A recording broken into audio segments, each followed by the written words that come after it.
Xoş gördük, hörmətli izləyicilər, Azad media izləyiciləri, eləcə də dünyada və Azərbaycanda yaşayan həmvətənlərimiz. Bu gördüyünüz atılmış kənd Goranboy rayonunun Gürzallar kəndidir.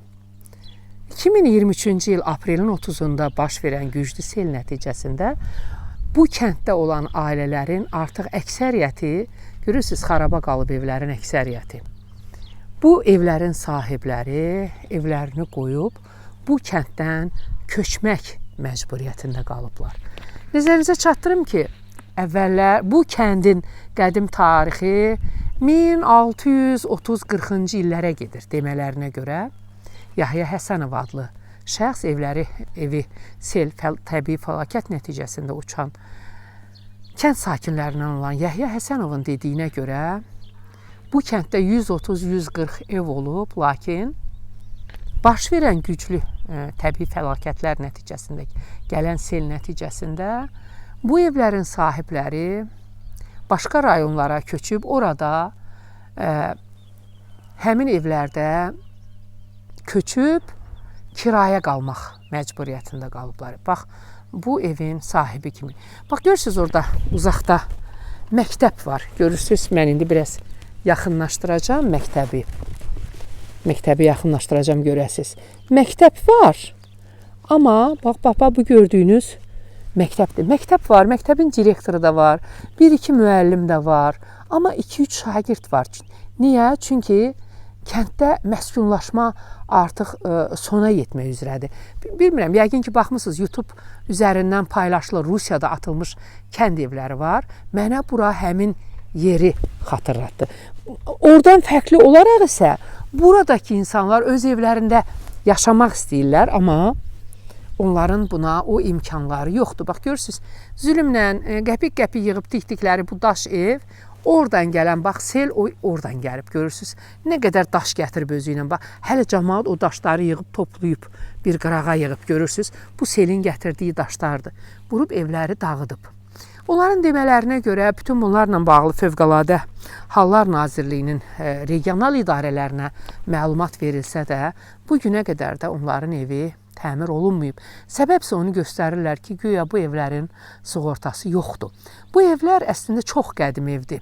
Babalardan atalara, atalardan oğullara, oğullardan nəvələrə, nəvələrdən nəticələrə dək gəlib. Təbii ki, hər gələn də özünə uyğun ya təmir eləyib, ya yanından köməkçi evlər tikib ki, biraz da rahatlıqları firavan olsun. Ta o vaxta qədər ki, təbii fəlakətlər onların bu evlərinin, bu rahatlıqlarını pozana qədər. Bu kəndin, mən indi yol gələ-gələ də baxdım, inanın ki, nə yolu var, nə suyu var. Gəncədən bura 45 kilometrlik yolu biz 3 saata gəldik.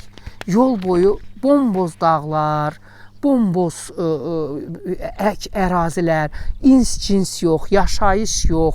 Əslində başqa bir, məsələn, İranla bağlı mən bir sıra onların kənd həyatını göstərən çəkilişlər, blogerlərin çəkilişlərini izləyirəm ki, İranda və digər Türkiyədə, bir çox ölkələrdə kəndlər boşalmasın deyə onlara yardımlar olur ki, onlar məhz orada məskunlaşa bilsinlər. Onlara daha çox, deyək ki, bir sıra məsələlərdə onlara güzəştlər verirlər ki, bu güzəştlər onların həyatını yaxşılaşdırmağa kömək eləyir. Məsələn, elə bizim kənd, bu Gürzallar kəndində də bunu eləmək olar. Burada ən yaxşı ev isə, mən soruşdum ki, o ev kimindir? Uzaqdan daha yaxşı görünür. Mən bilmirəm, onu göstərə bilirəm ya yox. Bir vaxtlar Qaçqın.com-un, daha sonra Kənd Təsərrüfatı, bir vaxtlar Qaçqın.com-un sədri, daha sonra Kənd Təsərrüfatı nazir olmuş. Ən son işi isə Beyləqan İcra Hakimiyyətinin başçısı olmuş İrşad Əliyevin evidir ki, burada özünə ev tikibmiş. Bilmirəm, bəlkə əslən o bu kənddəndir, ya Goranboyludur. Amma bu kəndin çox səfalı havası var, çox səfalı təbiəti var. Yəni, bu cür kəndlərdə əksinə həm turizmi inkişaf elətdirmək olar, həm insanların həyat güzaranını, firavanlığını yaxşılaşdırmaq olar. Təbii ki, onlara qarşı güzəştlər olunarsa, təbii fəlakətlərdə, amma görürsünüz, yuxarıda da bir ev var, bax, görürsünüz. Ətraf doludur, bax, bu atılmış evlərdir bunların hamısı, bunlarda yaşayan yoxdur. Məktəbin fonunda isə bu evlər demək olar ki, çox cılız görsənir. Həmin məni dəvət edən bu ailə isə Yahya Həsənov,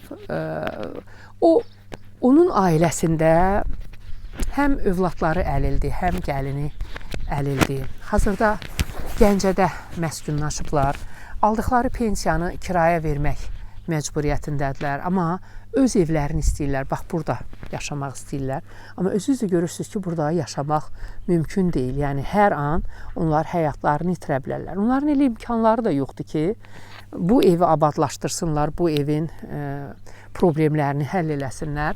Mən indi müraciət eləyəcəm məni dəvət eləyən Yahya əmiyə. Yahya əmi danışsın ki, niyə bu vəziyyətdədir onların evi, niyə onlara kömək eləməyiblər, nədən bu vəziyyətə düşüb onların evləri.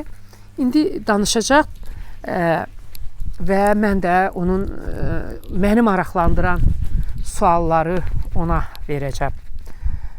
Yahya əmi, bu evdə neçə il yaşamısınız? Bu evdə neçə il yaşamışam? Bəli. Bu evdə mən hardasa elə burada əskərlikdə olmuşam. Kənd tərəfə zaten texnikumda oxumuşam. Məktəbdə bir 7-8 il. Onun qalanı burada yaşamışam. Uşaqlığım burada keçir. Texnikumu bitirmisiniz. Bəli, Sovet dövründə də belə idi burada vəziyyət, yoxsa onda daha yaxşı idi? Yox, onda yaxşı idi, cəmaət yürüdü, yaxşı idi. Belə şeylər yağırdı, təbii fəlakətlər olurdu da, belə hərəkət olmurdu. Bax, bu təbii fəlakət oldu avqustun 20-si 2024-də olub axırıncı dəfə, eləmi? 23-cü il mart ayının 30-unda. 2023 martın 30-unda olub. Bəli. Mən aprelin 30-u bilirdim. Aprelin 30-unda. Ona qədər burada nə qədər adam yaşayırdı? Vallahi onu dəqiq bilmərəm hardasa. Sizin evinizdən gedir söhbət. Ha, bizim evimizdə Bəli. 6 nəfər adam yaşayırdıq. Anam da dururdu. Anam dururdu. 6 nəfərdir. Təbii fəlakət baş verəndə siz sağlamlıq olaraq ziyan çəkmişdiniz? Evimizin önünə apardı. Heç nə qalmadı, hə? Yox, heç bir şey qalmadı. Hamısını apardı. Sel apardı. Sel apardı hamısını. Bax buradan yüdüyü apardı. Çıxartdı, tökdü dəriyə. Bura böyük xırrıq əmələ gəldi. Oldu bax bura. O üçün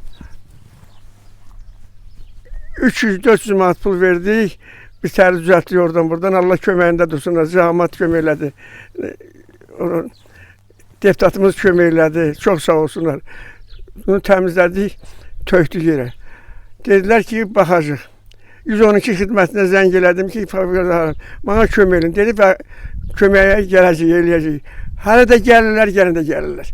Axırda məcbur gəlmədilər. Heç bu kənddən oldu ki, Fövqəladə Hallar Nazirliyi həmin uçan təbii fəlakət nəticəsində zərər dəyən evləri təmir eləsinlər?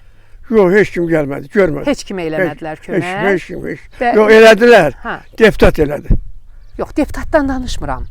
Fövqəladə Hallar Nazirliyinin yox, heç kim gəlmədi. Təmir eləmədilər. Heç kim təmir. İcra hakimiyyətinə müraciət eləmisiniz? Bəli, icra hakimiyyətinin özü də gəldi buraya, baxdı. Dedi, ürəyim ağrıyır. Bu evə girdi. Dedi, mənim ürəyim ağrıyır. Sana kömək eləyəcəm.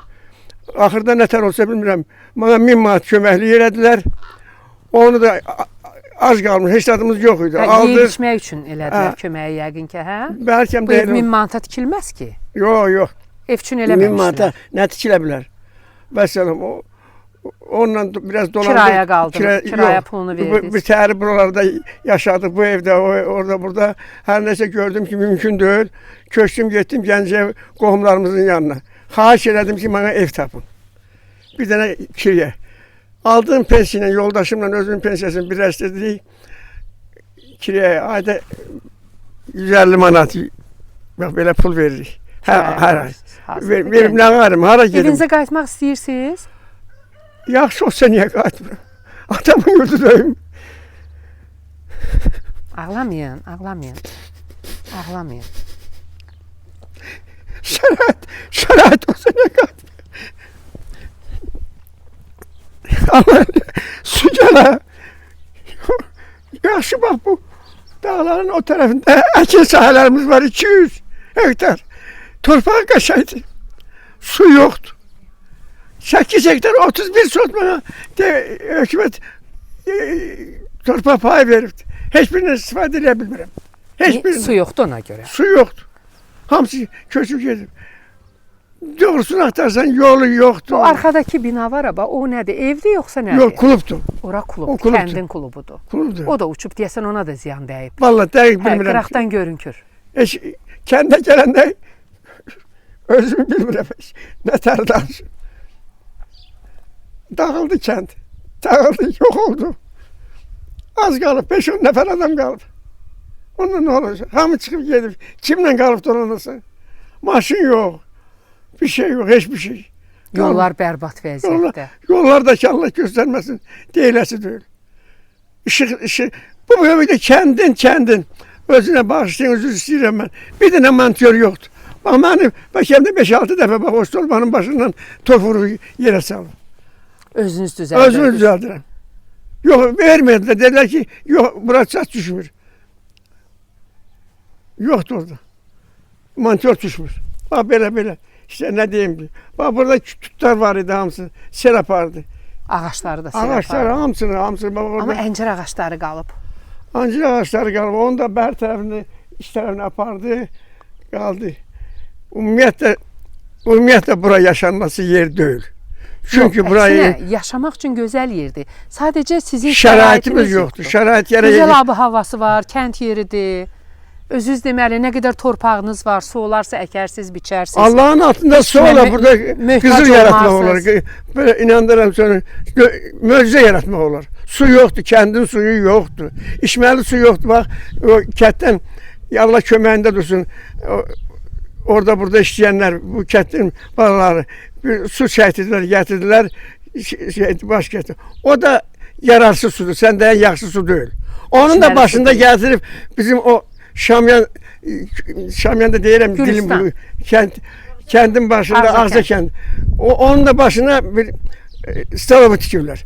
Orada qavı yuyurlar, qaşıq yuyurlar, axmaq işlər görürlər. O suyu biz yalvarmışıq ki, qurban olun, bunu buradan köçürün. Qoyun o suyusa da içək. O da olmadı. Bəs əvvəllər suyu hardan alırdınız? Qaynama sular. Maşınla gətirib tökürdük bura. Burada Erkəş kəndi var. Bulaqdan götürürdünüz. Erkəş kəndi var. 25 manata, 30 manata su alıb, basen titir tökürdük onun içine. Oradan istifadə edirdiniz. Ondan istifadə edirdik, bəli. Bir də qaynama su var. Bax, bu evin dal tərəfi, bax orada qaynama su var. Bulaq suyudur. O da duzdur təmiz. Duzdur. İçməli deyil. İçməlidir, duzdur. Mümkün deyil. Çox içmək olmur. Bax, belə, bu kənd, ümumiyyətlə, vəziyyət çox ağırdır. Övladlarınızdan deyəsən birinin ya ikisinin görmə problemi var. Yox, oğlumun, böyük oğlumun görmə bir gözü qabiliyyəti görmür dedi. azdır. Görmək gözü. Çox aparmışam, gəzdirmişəm həkimlərə falan peşməkənə.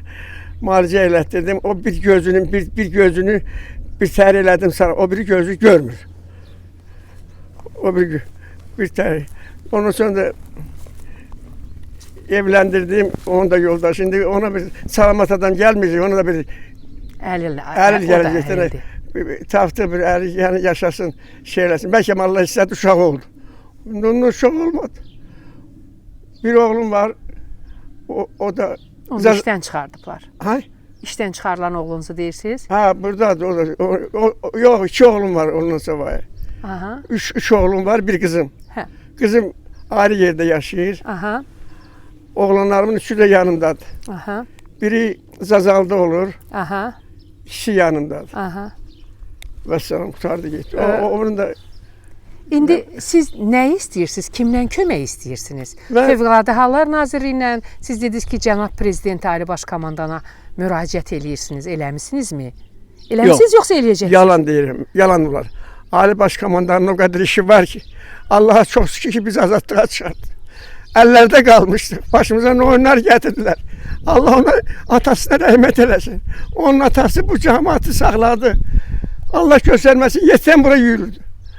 İndi Allah'a çok şükür ki aman amanlıqdır. Allah ona kömək olsun.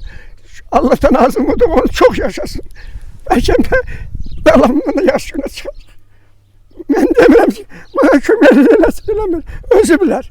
Amma demək istəyirəm ki, mən də Azərbaycan vətəndaşıyım. Özü deyir ki, mən hər bir Azərbaycan vətəndaşının prezidentiyəm. Deyir və sözünün dalında da durur. Durur. Mən də həmin oğlan da nə olar? 82 Axı yaşım onun var. hamıdan xəbəri yoxdur. Yahya əmi, onun hamıdan xəbəri yoxdur axı. Əgər prezident ilə bütün işlər prezident görəcəkdisə, o zaman bu qədər dövlət qurumları nəyə lazım idi? İndi Biz maaş verir onlara, iş Zaten- verib onlara, vəzifə verib. görəm bu o kəndin adı nə dəqiqə? Ay, Alpot. Alpot yox ey, qəsəbə salınıb. Beşik, Veysti kəndində. orada Qəsəbə saldı. qəsəbə salınıbdı. Qaçqınlar tutuşun orada. İndi olaq köçüb gedir. Onların yerində ev istəyirsiniz. Nə olur oradan bizə versinlər. Versinlər biz də keçək orada yaşayaq. Həm kəndimizə yaxın olsun. Burada mənim bizə xahişim budur ki, arzum budur ki, bizə arzum budur ki, anamın, atamın qəbrini tuluyub getmək mümkün deyil. Ağlamayın. İnşallah ki, görərlər. Bizim imkanlı iş adamlarımız var. Bəlkə onlar kömək eləyərlər. Dövlət orqanları yəqin ki, onlar da görəcək. Gücləri çatınca onlar da bəlkə kömək eləyəcək. İnşallah ki, sizi bu çətin vəziyyətdə qoymazlar. Çox sağ olun, çox razıyam. Təşəkkür eləyirəm. Allah Övladlarımızın da ömrünüzü əmək versin. qabiliyyəti yoxdur. Onların əmək qabiliyyəti yoxdur deyə, əlildir deyə, onların da işləmə imkanı olmadığına görə özləri rayon yerlərində belə iş yerləri də yoxdur. Ancaq kənd təsərrüfatında burada ancaq maldarlıqla məşğul olmaq olar. Ona isə onların hazırda şəraitləri yoxdur.